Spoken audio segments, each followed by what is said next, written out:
Olá, boa noite. Boa noite. Começa agora o Repórter Brasil. E estes são os destaques de hoje. Bombeiros na estrada e portões reabertos em Aparecida. O Santuário da Padroeira do Brasil se prepara para voltar a receber fiéis depois de uma temporada de celebrações virtuais.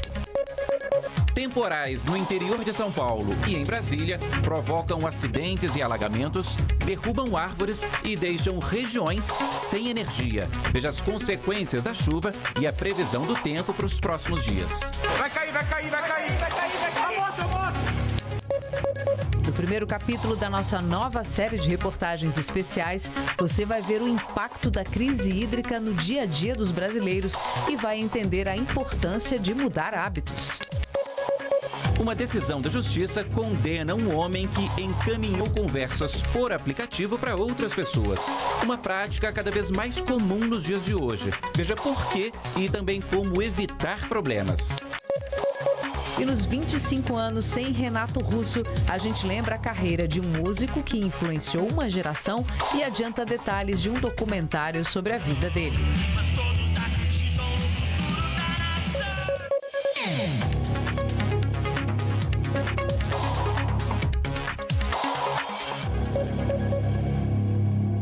Ao contrário do ano passado, quando o Santuário Nacional de Aparecida estava fechado para a maioria dos fiéis, os portões estão abertos este ano.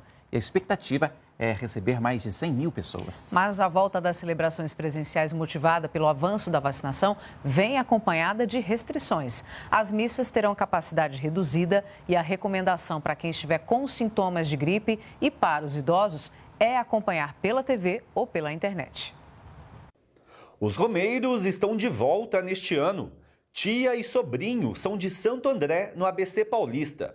Vão caminhar quase 170 quilômetros para chegar em Aparecida. É a primeira vez dela e a segunda dele. Vale a pena, os testemunhos que a gente vê, é muito gratificante. E viemos só agradecer mesmo de tantas bênçãos recebidas de Nossa Senhora Aparecida. É sempre para agradecer, né? Cada ano a gente conquista mais vitórias, né? E aí a gente sempre procura agradecer cada vez mais as conquistas, né? Pelo caminho, voluntários em pontos de apoio como este oferecem ajuda aos romeiros. Eu nunca participei, é a primeira vez, e está muito gratificante. Ajudo a tomar água, tomar um café, sentar aqui, servir as coisas para eles, fruta, um café, uma água, um leite, um suco. Sair daqui mais confortável, entendeu?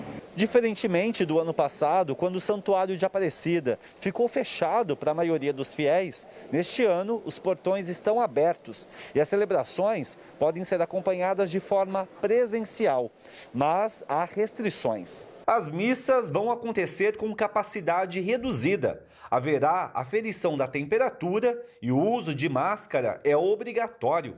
O santuário recomenda também que pessoas com sintomas de gripe e idosos não venham para cá e acompanhem as celebrações de casa, pela televisão ou internet. Todo ano a gente vinha. É a fé das pessoas, né? Ué. Então é bom demais vir. Toda vez a gente vem, todo ano nessa época. É para agradecer, para pedir? Pede também, agradece também. Na cidade de Aparecida, a principal fonte de renda vem do turismo religioso. Hotéis, bares, restaurantes e lojas dependem dos turistas. No feriado de Nossa Senhora Aparecida, a cidade costumava receber 230 mil pessoas. Neste ano, a expectativa, já bem melhor do que no ano passado, é de 100 mil. Pelo movimento, a gente está vendo que já a retomada está sendo aí conforme a gente estava esperando. Tá por volta aí de 50% já relacionado aí ao último ano de 2019 que nós tivemos um movimento normal. A gente espera aí, pelo menos nesses dias agora que começou na sexta-feira, atingir aí 150 mil pessoas. Já em Pirassununga, também no estado de São Paulo, um temporal nesse fim de semana derrubou árvores, destelhou casas, alagou edifícios, destruiu um posto de combustível e deixou parte da cidade sem energia elétrica e sem internet. O forte temporal durou cerca de 40 minutos, segundo a Defesa Civil. Parte da cidade ficou sem energia, sinal de celular e internet, segundo relatos de moradores nas redes sociais. várias ruas ficaram alagadas. A ventania arrancou árvores e destelhou vários estabelecimentos, entre eles a rodoviária. Caiu tudo na rodoviária. Rapaz do céu, Deus me livre, olha só. Destruído. A estrutura de um posto de gasolina desabou, esmagando carros e motos que estavam no local. Vai cair, vai cair, vai cair. Vai cair, vai cair. A moto. Na rodovia Anguera, um cenário de inverno europeu. O que parece neve é granizo. Motoristas tiveram que parar os veículos por causa da visibilidade. Olha o que é pedra! Eu nunca vi isso na minha vida, cara. Impressionante, né? A Prefeitura de Pirassununga informou que as atividades administrativas estão suspensas até sexta-feira. Isso só não vale para os serviços essenciais. A vacinação contra a Covid também foi interrompida. Em Brasília, o fim de semana também foi de chuva forte. Houve desabamentos, acidentes e vários pontos de alagamento pela cidade. Na estação central do metrô, a estrutura não suportou a quantidade de água. Resultado, muita gente teve que tirar os sapatos e encarar a água para chegar nos trens. Em outro ponto da cidade, os bombeiros tiveram que resgatar 2 crianças que ficaram presas neste carro. Segundo o motorista, o veículo apagou quando ele tentou atravessar a área alagada. Na BR-040, que liga o Distrito Federal à região sudeste do país, uma carreta perdeu o controle e tombou.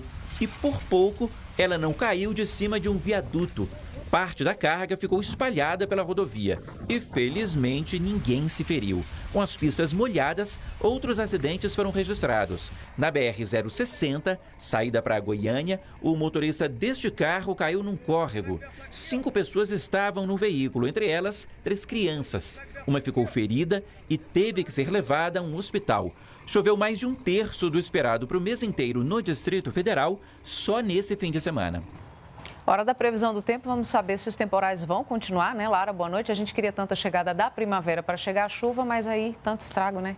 Situação triste, né, Catiúcia? Uma boa noite para você, boa noite a todos. Olha, o que aconteceu em Pirassununga foi uma microexplosão. A gente tem um vídeo da nossa parceira Clima ao Vivo que mostra aí o fenômeno acontecendo em uma outra cidade no ano passado, mas a gente traz essa imagem agora para você entender aí o que é essa microexplosão.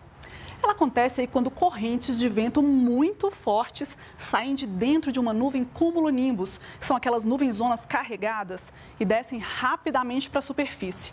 Esse vento ele desce em linha reta e quando toca o solo se espalha violentamente para todas as direções. E, infelizmente, chega aí destruindo tudo que atinge.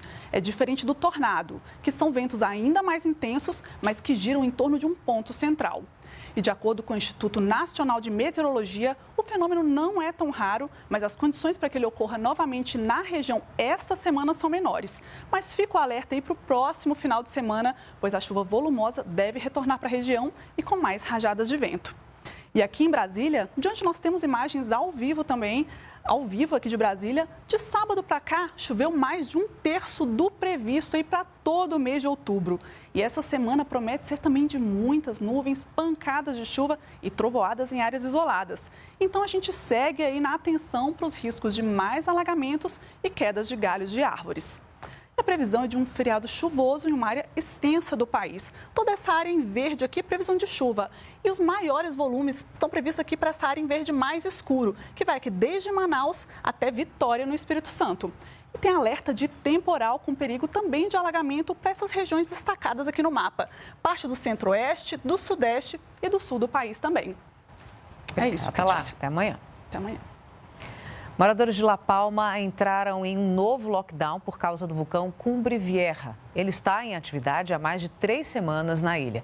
A população terá que ficar em casa com portas e janelas fechadas até que se possa garantir a qualidade do ar. A medida foi tomada depois que a lava do vulcão atingiu uma zona industrial. Uma fábrica de cimento foi completamente queimada, criando uma enorme nuvem de fumaça. O Cumbre Vieja está ativo desde o dia 19 de setembro e já destruiu quase 600 hectares, mais de 1.000 construções e deixou 6.000 desalojados. No fim de semana, o Instituto Espanhol de Geologia e Mineração disse que blocos de pedra do tamanho de um prédio de 3 andares descem junto à lava que sai da lateral da montanha. 2 fluxos de magma escorrem em direção ao mar. O primeiro já atingiu o oceano e o segundo está a cerca de 300 metros de distância. Inundações causadas por fortes chuvas no norte da China afetaram cerca de 1.700.000 pessoas. 120 mil tiveram que deixar as casas. Mais de 190 mil hectares de área foram destruídos e 17 mil casas colapsaram. O governo decretou o nível 4 de emergência na província de Shanxi e enviou 7 milhões e 700 mil dólares, cerca de 43 milhões de reais, para ajudar nos resgates e reconstrução da área. No Líbano, um tanque de armazenamento de combustível pegou fogo hoje pela manhã. O incêndio foi na instalação de petróleo Zahrani, no sul do país. O exército retirou as pessoas da área próxima ao local por causa do risco de explosão. Este é mais um desastre a atingir o Líbano, que enfrenta escassez de combustível. O país passa por uma grave crise econômica, considerada pelo Banco Mundial como uma das mais profundas da história moderna. Nos últimos 2 anos, a moeda libanesa perdeu 90% do valor e cerca de 75% da população foi jogada na linha de pobreza. De volta ao Brasil, a gente fala de energia. Ao longo desta semana, o repórter Maurício de Almeida conversa com especialistas e viaja pelo Brasil para mostrar o que tem sido feito para combater a pior crise hidrológica do país nos últimos 90 anos. Hoje, no primeiro episódio da série O Futuro da Energia, você vai ver que pequenas mudanças de hábito podem ajudar a enfrentar a escassez de água.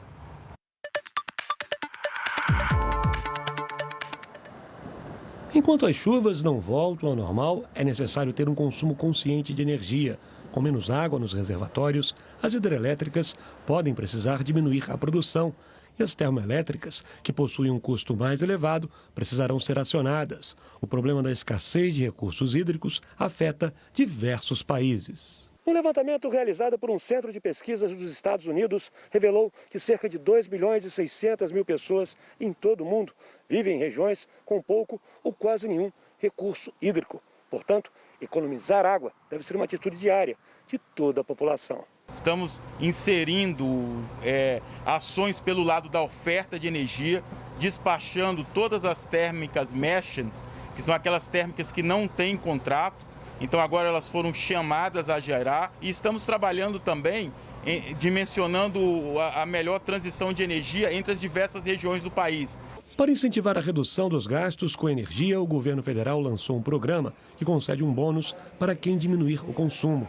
Até dezembro, quem reduzir em 10% o consumo vai receber um bônus de 50 centavos por quilowatt-hora de uso. Além de ajudar o país a enfrentar a escassez hídrica, ao receber o bônus pela redução do consumo, o consumidor tem uma economia maior na conta de energia. Para o professor do Instituto de Mudanças Globais, a economia é fundamental, principalmente nos horários de grande consumo. Estamos numa situação muito delicada de abastecimento de energia, fruto do ano seco que a gente vem passando. A economia ela é muito importante, principalmente ao longo do dia, no horário de pico, de 6 às 9 da noite. Então, as residências, os comércios, ou principalmente as indústrias, se puderem decalar o horário de consumo, melhor. Economizar já faz parte da rotina desse prédio na Tijuca, zona norte do Rio.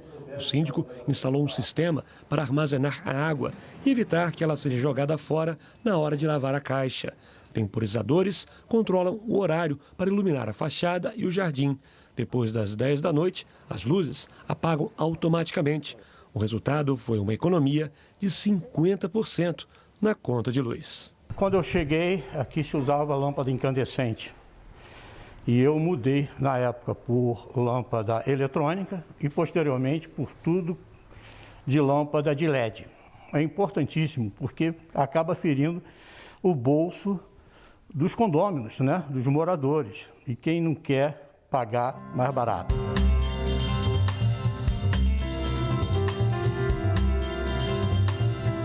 Amanhã, na segunda reportagem da série, vamos mostrar que Itaipu, a maior hidrelétrica do país, está produzindo mais energia utilizando um volume menor de água. Ao longo da semana, vamos mostrar projetos de recuperação de nascentes que ajudam a aumentar o nível de água dos rios. Vamos visitar as usinas nucleares de Angra dos Reis e mostrar que o Brasil está investindo em projetos de novas fontes de energia, como a eólica, a solar e o biogás. Eu conto com a companhia de vocês nessa viagem pelo futuro da energia.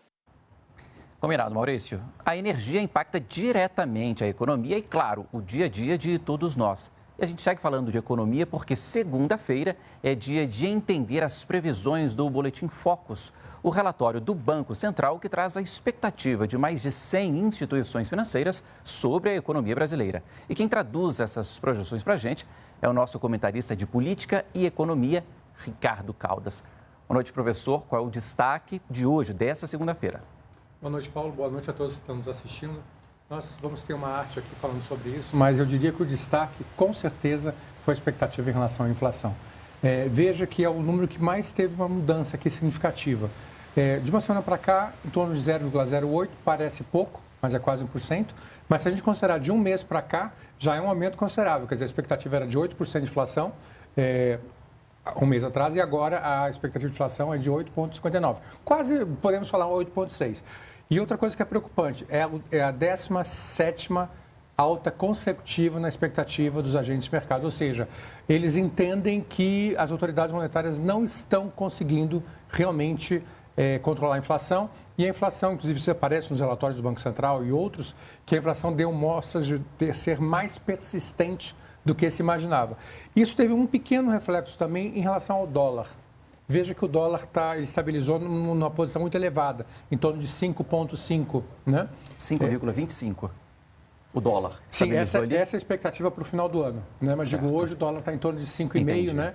Então, ou seja, o dólar acabou pressionando, né? Ele subiu, depois estabilizou, mas acabou afetando a expectativa, que ela estava mais ou menos estável em relação ao dólar de 5,2 até o final do ano. Agora a expectativa do mercado é que o dólar, até o final do ano, se estabilize em 5,25. Pelo valor que está, então a gente vai ter que ver qual vai ser a tendência. Se a tendência vai ser do Boletim Focus ou se vai ser como está no mercado hoje, que é em torno de 5,5 mais ou menos. E o PIB, professor, ficou estável, né? A gente vê aqui 5,4, 5,4, 5,4. Tem dois outros aspectos interessantes aqui, Paulo. A expectativa do PIB, você colocou muito bem, né? Não houve mudanças. Tanto no Boletim Focus quanto em outros boletins, está mais ou menos estabilizado em torno de 5%. Pouco acima, né? Mas esse número aparece mais ou menos em várias projeções. E em relação à taxa Selic, também o mercado deu uma estabilizada em 8,25. Aí aquela história, se a inflação continuar a dar mostras de crescimento, talvez esse número suba um pouco na expectativa do mercado e 8,25 talvez não seja suficiente. Hoje, na percepção do mercado, eles entendem que uma taxa de juros, né, uma taxa Selic em torno de 8,25 seria suficiente, mas pode não ser daqui a 30 dias. Lembrando rapidamente que o IPCA, a Selic, perdão, acompanha o IPCA, não é isso? Se um sobe, outro sobe também. Exatamente. A Selic é a taxa de juros, né? Então a taxa de juros ela reflete um pouco a inflação. Se a inflação sai um pouco do controle, você usa o aumento da taxa de juros para tentar justamente debelar ou controlar a inflação. Então, uma acaba puxando a outra. São irmãs siameses, né? Ok, professor, obrigado. Até amanhã. Até amanhã. Falando nisso, 3 economistas vão dividir o Prêmio Nobel de Economia deste ano. Eles foram escolhidos por aplicar experimentos naturais, ou seja, por usar situações da vida real para calcular os efeitos práticos dessas situações. Os 3 economistas vão receber juntos 10 milhões de coroas suecas, cerca de 6 milhões de reais. O canadense David Card é professor na Universidade da Califórnia, nos Estados Unidos. Ele ficou com metade do prêmio por pesquisas sobre a economia do trabalho. Seus estudos na década de 90 sobre o setor de fast food nos Estados Unidos mostraram, por exemplo, que o aumento do salário mínimo não aumenta necessariamente o desemprego. As pesquisas dele também concluíram que a escola é mais importante no futuro mercado de trabalho dos alunos do que se imaginava e que a renda de imigrantes costuma ser mais baixa que a de pessoas que vivem em seu país de nascimento. A outra metade será dividida entre o norte-americano Joshua Engrist e o holandês Guido Imbens. Engrist é professor do Instituto de Tecnologia de Massachusetts e Imbens da Universidade de Stanford, ambos nos Estados Unidos. Os experimentos deles provaram que é possível, mesmo na área econômica, estabelecer efeitos precisos de causa e efeito. Um dos estudos mostra, por exemplo, o efeito que cada ano a mais na escola causa no futuro profissional dos estudantes. O Nobel de Economia foi criado em 1969 por meio de uma doação do Banco Central sueco. Já os outros prêmios, Física, Química, Literatura e Paz, anunciados na semana passada, foram criados em 1901 por Alfred Nobel, um empresário sueco rico e inventor da dinamite. Daqui a pouco você vai ver. Uma decisão da Justiça condena um homem que encaminhou conversas por aplicativos para outras pessoas, uma prática cada vez mais comum nos dias de hoje. Veja por quê e também como evitar problemas.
Como as conversas por aplicativo são cada vez mais comuns na nossa rotina, mandar trechos dessas conversas para outras pessoas também ganhou força. Só que compartilhar esses diálogos nem sempre dá certo. Um desses casos parou na justiça e acabou em pagamento de indenização.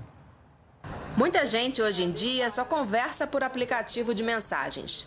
E os prints, as fotos da tela, são cada vez mais comuns na hora de relatar um bate-papo com alguém. A Rejane já teve uma conversa vazada e descobriu porque a amiga também enviou o print para ela por engano. E aí quando eu olhei, eu falei, você enviou a nossa conversa para mim? Aí ela, desculpa, eu ia mandar para uma outra pessoa e essa outra pessoa era uma amiga muito próxima dela. Acho que na época eu não tinha muita afinidade, aí eu fiquei bem chateada mesmo, mas aí passou, né? Quem já passou por problema similar foi o Yuri. Já aconteceu comigo, de eu falar mal de uma pessoa e a pessoa ficar sabendo por meio de prints que rolou, de passando para frente e tudo mais. Uma decisão recente do Superior Tribunal de Justiça determinou que vazar prints do WhatsApp pode ser considerado crime. A terceira turma do STJ determinou que um participante de um grupo de torcedores e dirigentes de um clube de futebol do Paraná deveria pagar uma indenização por danos morais por ter enviado a conversa para terceiros. A decisão do colegiado tem como base a Constituição Federal, que prevê a inviolabilidade do sigilo das comunicações. Segundo este advogado, nem todo envio de conversa pode gerar indenização, mas é preciso cuidado.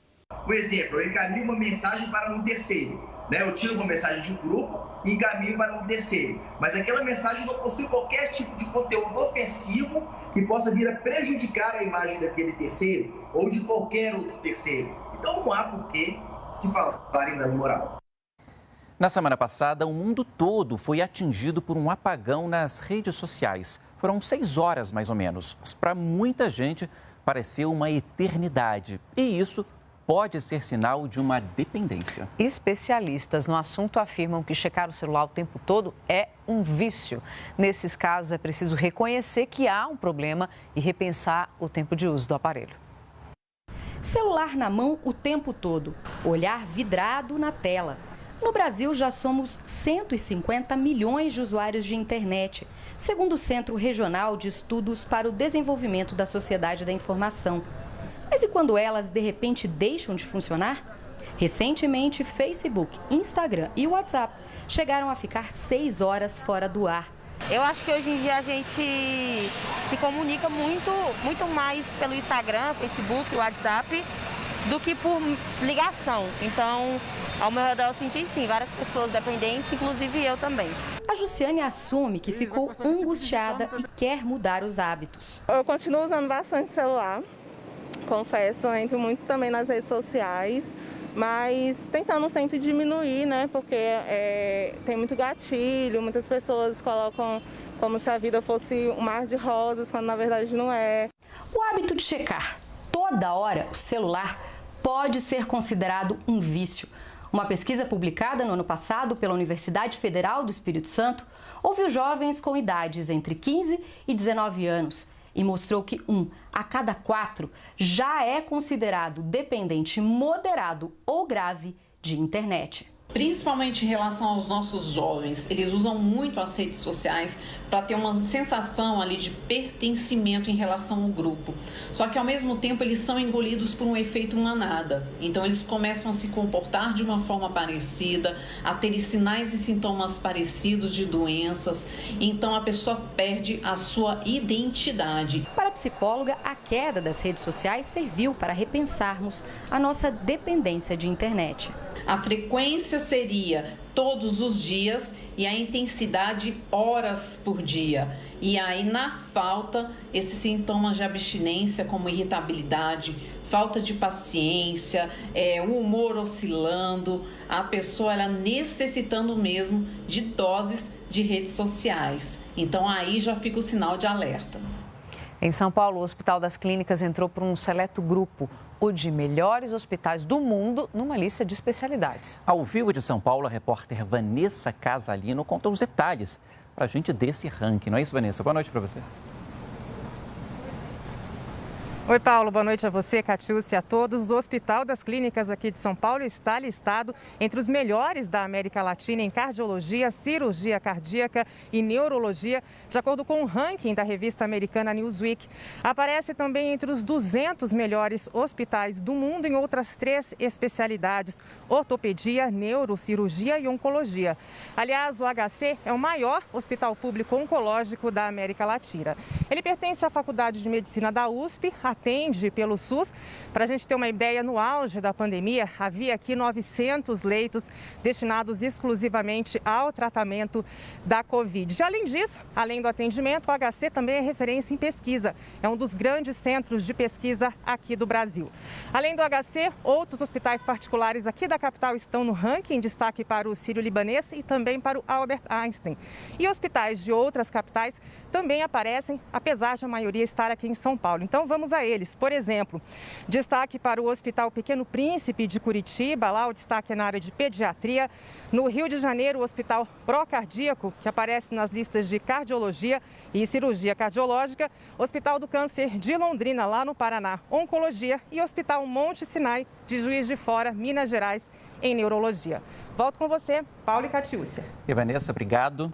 Bom, de São Paulo a gente vai para o Rio de Janeiro. O assunto por lá é a Covid. Uma boa notícia: nenhuma cidade do estado tem risco alto para a doença neste momento. Também ao vivo, a repórter Flávia Grossi traz essas informações para a gente. Oi, Flávia, boa noite. Olá, Catiúcia, Paulo, boa noite para vocês e para todos. Exatamente, olha, essas informações estão no mapa de risco Covid-19, divulgado pela Secretaria Estadual de Saúde. O documento aponta que houve uma redução de 34% no número de internações por síndrome respiratória aguda grave, um dos sintomas da Covid-19. Também houve uma diminuição de 39% no número de mortes pela Covid-19. Pela primeira vez desde o início do ano, nenhuma cidade do estado do Rio de Janeiro apresentou um alto risco de transmissão do coronavírus. Segundo o secretário estadual de Saúde, Alexandre Kiep, para que esses índices continuem baixos, é preciso avançar na vacinação, principalmente a terceira dose nos idosos e nos profissionais de saúde. Catiúcia, Paulo. Obrigado, Flávia. Bom, no Brasil todo, segundo o Conselho, que reúne os secretários estaduais de saúde, 601.213 pessoas morreram por causa da Covid-19. Até aqui foram 202 registros de morte nas últimas 24 horas. Além disso, são 21 milhões de casos confirmados até aqui, 6 mil nas últimas 24 horas. Em contrapartida, segundo os dados mais atuais do Ministério da Saúde, 20.678.858 pessoas que tiveram a doença, que tiveram a Covid, se recuperaram dela. E a gente mostra agora como está a vacinação pelo país num recorte por regiões. O norte do país aplicou até aqui 16 milhões de doses de vacina contra a Covid. De lá, a gente vai para a região Nordeste com 56 milhões de doses, Centro-Oeste do país, 18 milhões de doses aplicadas, Sudeste, 110 milhões de doses aplicadas, número exato aqui, por fim, região Sul do país, com 37 milhões de doses aplicadas até este momento. Ao todo, portanto, segundo o Ministério da Saúde, foram distribuídas pelo país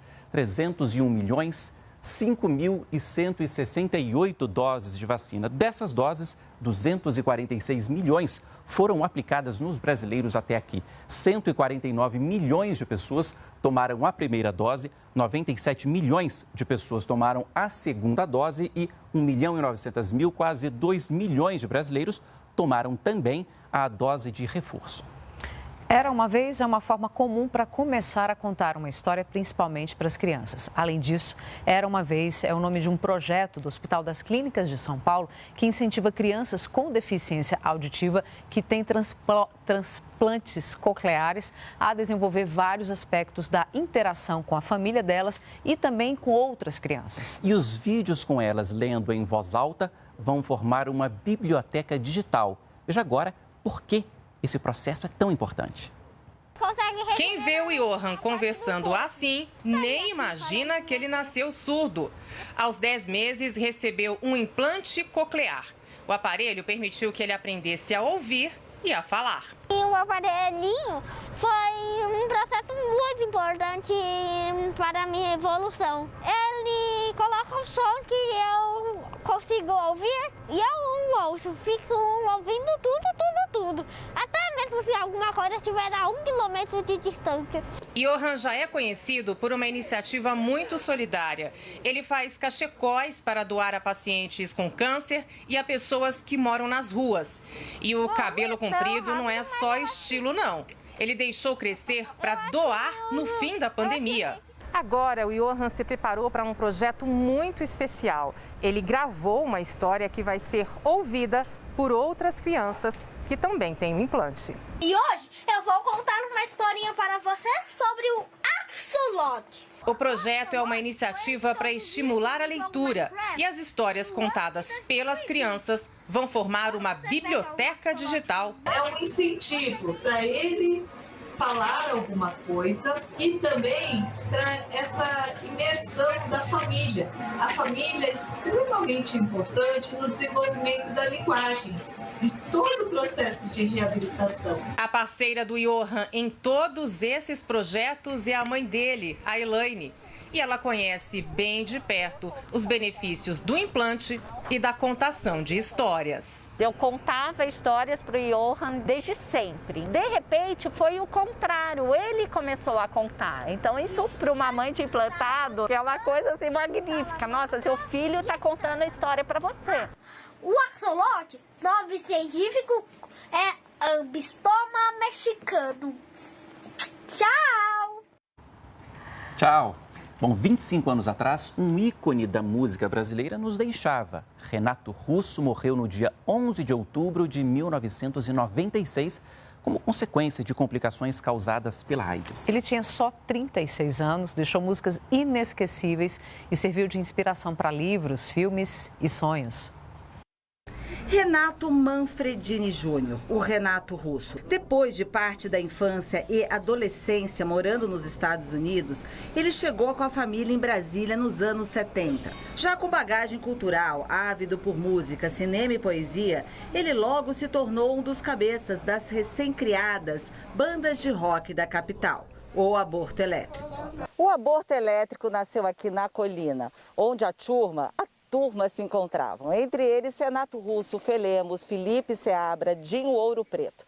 Por isso, em meio aos blocos de concreto, até hoje residência de professores e funcionários da Universidade de Brasília, UNB, que fica um dos pontos da Rota do Rock. Foi um projeto realizado por Felipe Seabra, líder da Plebe Rude e amigo de Renato Russo. A placa talvez mais importante para mim é justamente a placa da Colina, que foi inaugurada com presença da família do Toninho Maia, que foi uma coisa muito emocionante para mim. Toninho Maia era meu amigo, era amigo da galera, foi um grande instigador da turma. E a rota marca os pontos históricos, né, de relevância da história do rock de Brasília. Mas desde a década de 60, engane-se que o rock de Brasília é só anos 80. Em 82, Renato criou a Legião Urbana, inspirada no punk rock inglês e com acordes simples. A banda caiu no gosto dos fãs com sucessos como Será, Ainda é Cedo e Geração Coca-Cola. Você vê que qualquer pessoa pode tocar Legião Urbana em violão. Isso é importantíssimo, isso é libertador. Isso que é inclusão, isso que é o punk. É você não deixar suas limitações definirem a pessoa que você pode ser. As letras de Renato Russo também chegaram às telas de cinema. A saga de João de Santo Cristo em Faroeste Caboclo virou filme e teve mais de 1 milhão de espectadores. Diziam quando eles perdeu, deixou para trás todo o marasmo da fazenda. E ainda vem mais novidade. O legado de Renato deve ganhar também um documentário. Não é um documentário tradicional, que você pega pessoas que conheceram o Renato para falar sobre ele. É Renato falando dele. Ele está aí até hoje. As músicas que ele fez nos anos 70, falando do país, né? Falando da política, são muito atuais.